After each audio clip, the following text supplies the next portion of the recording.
Hello and welcome to Answer Broadsheet Reader. My name is John Ryan with Broadsheet and my beautiful assistant Vanessa Foran, celebrity accountant.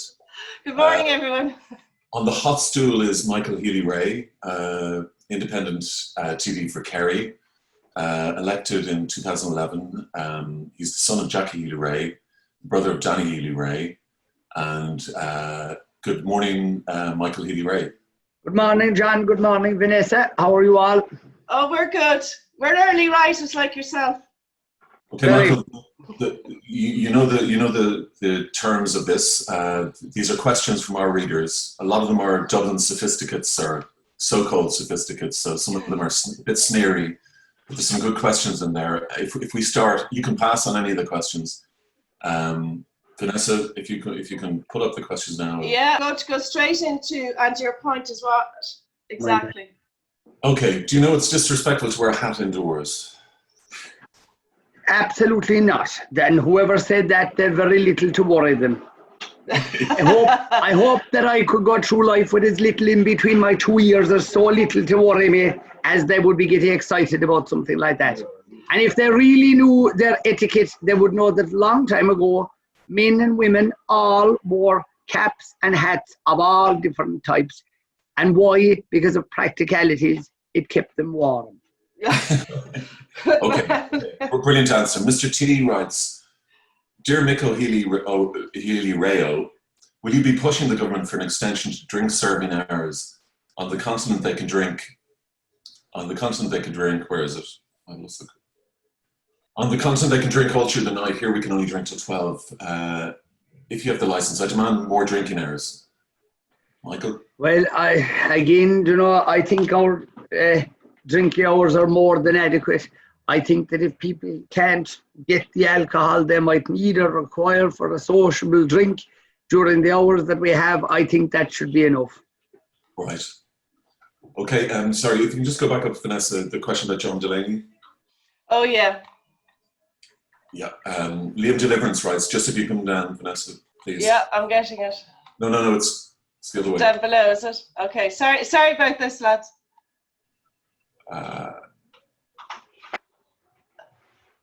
There's a question there from Niall there, very quickly, John, if you want to hop in there. Would you ever reconsider joining Fianna Fáil, particularly today with the poll numbers, Michael?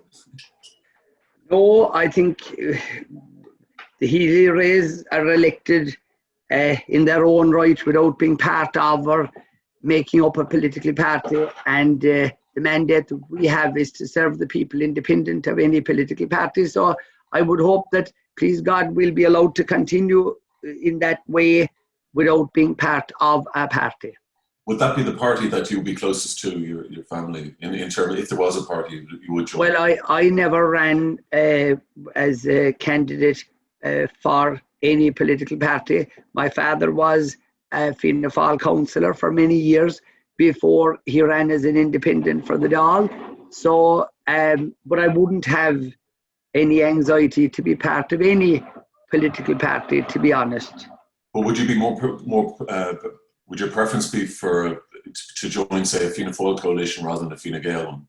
I wouldn't have any preference for hitching myself to any political party, because I believe that being an independent, I'm able to serve the people in a better way, in a more functionable way, than by being tied into and being part of a political party.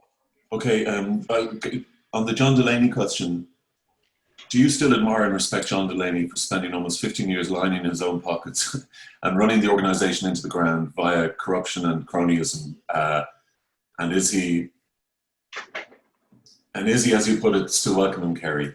A very straight answer to that question. Any time that I or any of the clubs and organisations in Kerry that we went to John Delaney, whether directly or indirectly, seeking funding for many of the small clubs, in particularly in County Kerry, that we needed funding for, he was very forthcoming with that funding. Now, of course, hindsight is brilliant and great. When I was supportive of John Delaney was before even the accountants that were seeing after the accounts for the football organisation. They say they didn't know what was going on. Now, how was I supposed to be inspired? The person that asked me that question, if they knew then what they know now, well, we would have all been a lot smarter. But do you not hear rumours, Michael? Well, look, I don't have time for idle gossip or going around listening to rumours. And to be honest, I didn't. All I know is that in a very workmanlike way, whether it was Castle Island or whether it was Kinmare or whether it was Killarney or any place where we were looking for funding, we made applications. The clubs made applications. Now, I know being a critic, how would we say, an objective viewpoint, you could say, oh, well, sure, look, their application would have stood on its merits. And you might say, well, they would have got the money, John Delaney or not. But what I'm saying to you is that he was very interested in small clubs. He always came down and visited the small clubs and organisations. And when I spoke in his favour, that is what I was thinking of. And like I say, the people who were paid enormous sums of money to take care of their accounts say they didn't know what was happening. So we're all geniuses now. So that is the answer to that person. Okay, is he still welcome in Kerry, Mr. Delaney? I told you, actually, if we're going to ask me the same question 3 or 4 times, John, this interview will take 3 hours. I answered you the question. In the time frame that I answered that question, what did I think of him? I said he was very welcome in Kerry. I did not know anything about lining his own pockets. I didn't know about the enormous expenditure that was spent in a questionable way. I knew nothing about that. All I knew about was small clubs where I had young constituents and future constituents who needed resources, who needed equipment, who needed money spent on pitches. And we were doing a very ambitious program of work. And he was part of that work and supported us. And do I regret John Delaney's involvement in County Kerry and the fact that we have infrastructure here now? Absolutely not. I'm very glad and grateful for every euro that we got under his time being there. And I will again say, maybe if it was anybody else, maybe we would have got the same. How do I know? Maybe we would have got more money. But I appreciate the fact that we got what we got. And that is the context of why I complimented him for his work at that time. Okay. Thank you. John, do you mind if I just add to that? I think it's important for everyone to remember when they're asking questions of Michael Healy-Rae like this is that the Healy-Rae run their constituency at very much a grassroots level. And there's so much right in the FAI that they get right at grassroots level. And I've written about the accounts, John, several times, and it does come across that they do get so much right. So I could see why Deputy Healy-Rae is glad of the association he had, because they fitted into his level of how he represents his own constituency. So I think it's important to support that. It wasn't all about the accounts at board level, because that's where those decisions got made. The decisions Michael Healy-Rae relied on were at a different level in the organisation. So sorry about that. Thank you, John. No problem. I'm just going to go to RT there, if you don't mind. Now, this is kind of a 3-parter. John, have you got that? Oh, sorry, I need to share the screen. Excuse me. You do. I know. This pesky account. Michael's very tough, isn't he? Does Mr. Healy-Rae think it fair that people living in Dublin are paying much more for their LPT than people who are living outside the capital based on property values, and that 20% of the LPT raised in Dublin goes to partly fund smaller rural local authorities with financially weaker property bases, thus depriving the 4 Dublin councils of much needed funding? Would Mr. Healy-Rae be happy if the scenario was reversed for Kerry, if 20% LPT money was leaving the county to go elsewhere? And does Mr. Healy-Rae support the abolition of the system of unvouched for expenses for politicians at all levels? And could he comment on his Dáil attendance record? He missed 9 out of 10 Thursday voting sessions in the past. That's meant to be 2. October 2019. For the past 2 years, I think, to October 19. He has been present for just 7 of the 71 Thursday voting sessions in the same period. Okay, there's 3 questions there. Okay, well, we'll start off first of all with the LPT. The system of property tax is a system that was brought in after much toing and froing between governments over the last number of years in conjunction with the local authorities. The system that is there is the system we have to live with. Obviously, property prices are far greater in Dublin than they are in the countryside. And you must remember that in the cities, there is far greater infrastructure. If you only take public transport, for instance, compare what the methods of public transport that you have in a built-up area such as Dublin or Cork or Limerick or Galway in comparison to what we have in the countryside, where people have to rely on their own steam, as I would say, rather than any other method of public transport. So to say that the balance is unfair against city dwellers, I wouldn't agree with that. Secondly, with regard to any type of expenses, all any present serving politician can do is serve under whatever systems are there. I know that in the last number of years, systems have become far more stringent maybe than what they were in the past, and I have no problem whatsoever.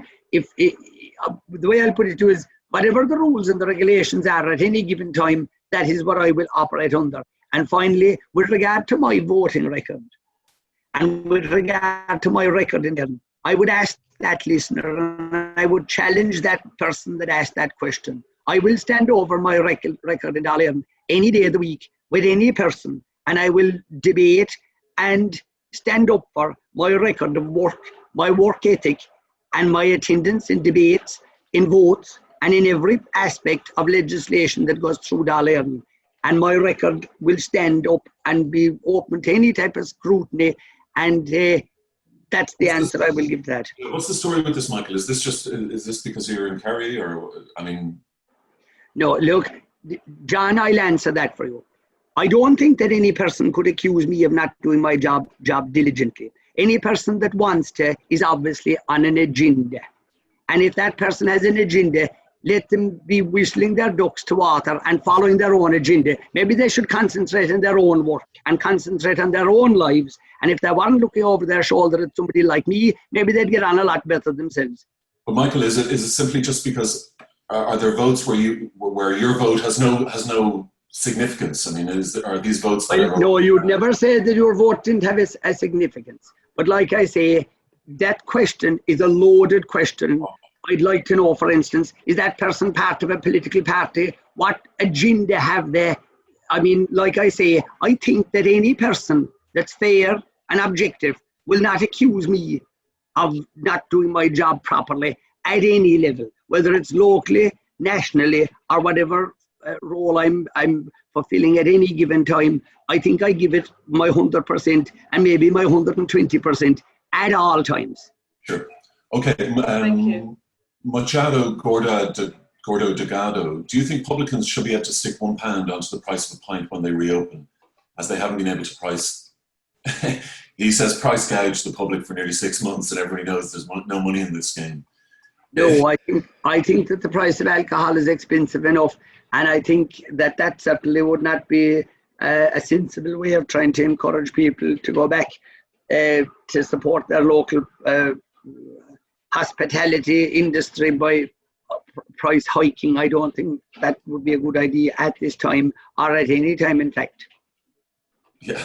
I have a question from Kate there, John. Yeah, please. If you go to Kate's question there should be up on your screen in front of you there, Kate. What's your favourite dinner, Michael? And don't you think that it's cultures that add character to Irish culture, not the highfalutin jackines, which presumably is me? I would never support or try to encourage any people to have an us and them divide. I think all Irish people, we all have our own different ways, and whether you're from a city or whether you're from a countryside, everybody has their own different ways about them. And if we were all the same, it would be very boring, and we wouldn't have much of an existence if we were all,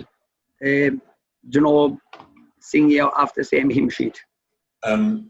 Some old Queen, SOQ writes, given that English pubs have been open for a couple of months with no notable spike in COVID-19 infections afterwards, why do you think the Irish government are so reluctant here? Also, given that so many people have become accustomed to drinking at home now, do you think that is going to affect footfall in the longer term? And finally, do you think the restrictions being imposed on pubs, when they do finally get to open, are necessary? No. Yes. Well, now, thankfully, there's a type of a sensible question that people could debate on.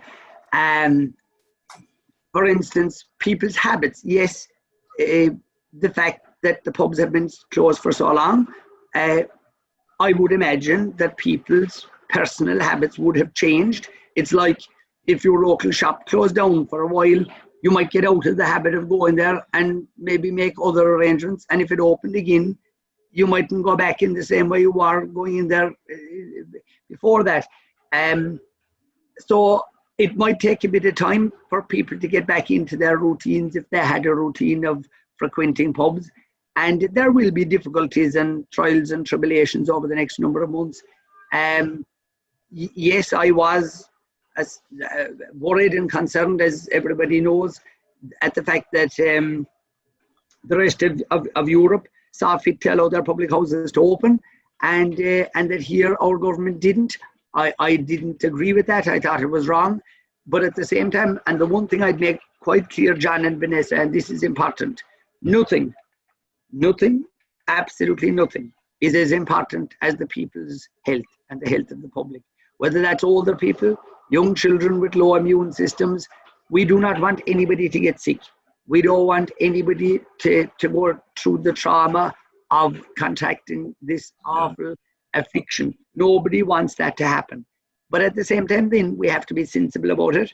But I think that the right way to protect ourselves is everybody being responsible for themselves. You can't legislate for every eventuality, and that we have to have common sense when it comes to applying rules. And people can't be careless or reckless. But I think that it doesn't make sense to me, for instance, right now, that after a funeral, that only 6 members of a family can go to a hotel to have a dinner. That doesn't make sense. If they're all from the one family, surely, things like that can be dealt with in a sensible fashion. Having people climbing up on a ladder to look in over the wall of a match, that doesn't make sense to me. I mean, if you have a big stadium inside, if people, for instance, wear masks, if they sanitize, if they keep within a safe distance away from each other, surely be to God, we can allow people to partake of watching sports. And people have to live as well, but we have to live safely. Why are they picking on the pubs in Ireland as opposed to... I can't answer that question. There seems to be a hang-up in Ireland by this present and past governments. They seem to be very unsupportive of our pub industry, despite the fact that many politicians for decades have been going in and out of pubs, using them as a meeting place for clinics, but they seem to have very small regard for the publicans of Ireland. And they could destroy them. Of course they could. What they have potentially done already has serious damage done to them, but look, that's it. We have to get on with it and try and put right the wrong that has been done to our publicans. But you would agree that it seems like a cultural thing. It's sort of almost like an attack on the pubs as opposed to any... It is. Oh, well, I'm convinced that the pubs have been under attack by successive governments now over the last number of years. There has been nothing done to support them, in my opinion. What is the threat that they represent? Is it because it's in a strong middle class? I don't know, because there is nothing wrong with drink in moderation. The whole pub culture, people meeting people, having conversations, having a bit of sport, having a bit of fun inside the pubs. There is nothing in the world wrong with that. Absolutely nothing. And provided that people drink sensibly and reasonably, there is nothing wrong with it. I'm in Spain, and there's an Irish pub down the road that people are drinking in, and it's fine. And Spain has had very bad. It has, but I bet you the people there are acting responsibly, and they're keeping their distance, and they're doing the thing right. And surely be to God, we can be allowed to do the same here as well. Okay. Do you think Donald Trump should sack his hairstylist and just buy a cap? Well, sure, I believe he wears a cap a lot of the time, actually. A hat, a baseball hat of some sorts. I see him a lot of the time even doing interviews with his baseball hat on. So Yeah, that's true. Donald Trump is Donald Trump. There's a question from Neve there. Sorry, just to follow on COVID there, John. There's a question from Neve there. It should be up on the screen there now. Well done for going on the telly. Have any government TDs privately raised concerns, bewilderment with you about any of the COVID's restrictions? Like, if anybody come up to you and just said, Michael, we feel the same way as you, but we're part of this. Yes, well, that happens a lot because you would have people who would be supporting the government, who would be members of parties and who are under the whip, and they might personally have their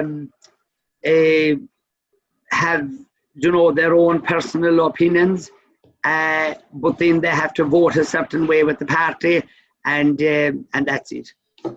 But like that's life under a party whip. Okay, well, we know you're up against time and we're up against time. There's a great question there, John, from Lily. How is the rhododendron situation in Killarney?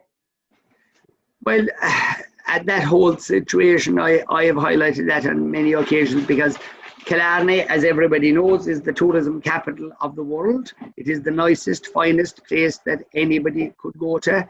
And we have a beautiful national park, and this plague has been in the park for many, many decades now. And at the moment, people are trying to address it. Sums of money are being allocated every year towards trying to curb its spread and to try and save our national park, because like all national parks, they're a living, breathing thing that need attention. You can't just have to stand back from a place and say, oh, well, that's fine, it'll manage itself. It needs management, it needs micromanagement. I thank and compliment the Office of Public Works and the people who work within that system for taking care of the park, but they need more resources at all times. Yeah, that's a great answer. Thank you. Yeah, just the final question. I guess Michael is a mad Kerry GAA fan like everyone else, but I was wondering, does he follow any soccer teams? I suppose Premiership teams. Yeah, and to be honest with you, I wouldn't. Like, I support all codes of sport, and of course, soccer is a great game in itself. But we'll say, with regard to watching soccer games on the television and things like that, I wouldn't have time to do that. Well, that's great. Michael, thank you very much for joining us. I hope you didn't feel like you were under the Dublin thumb there with all those questions. No problem at all. No problem. Everybody's entitled to their opinion, and I believe that all politicians, your job is to answer questions and to be there to be put under the question spotlight at any time. And that's why I rarely say no when I'm asked questions, because that's your job to answer questions. The public are entitled to ask politicians questions, and they're entitled to get answers. Thank you. John, do you mind if I just add to this, is that, just for the general listener and anyone else that's interested, is that the politics that the representation that you provide for Kerry, if there was one independent in every constituency in Ireland that was providing the representation that the Healy-Raes do in Kerry, you'd have a lot less dysfunction within each of the constituencies. And I would also say, Michael, if you ever leave politics, you could actually set up a seminar company to go around teaching other politicians how to run a constituency office and how to represent people locally. And do you know, can I ask you just one question myself? If you were brought into government and you were given your choice of ministry, what would it be? Probably agriculture. That was an easy one for you. Probably. But now I'd have a lot of interest in a lot of other aspects of political governance. And but you asked a straight question, that would probably be the first preference. But let me put it this way: any role in any government would be very interesting, provided a person was given the opportunity to work at it properly and given a chance to either prove or disprove yourself. Good, I agree. Good answer. Yeah. Michael and Vanessa, thanks so much for joining us this morning. Thank you very much. And best of luck with the day. And are you a mask wearer? Do you wear a mask all the time? Well, yeah, we'll say in the Dáil now we have to, like it's part of the rules. We have to wear masks, and obviously here in Ireland, John, at the moment you have to wear masks in the shops and where there's crowds of people. And of course, I'm glad to do that. With, you know, if it's the sensible and right thing to do, of course I do it. Yeah. Okay. Well, thanks so much for joining us, Michael. Thank you very much. Thanks very much. Thank Thanks. you.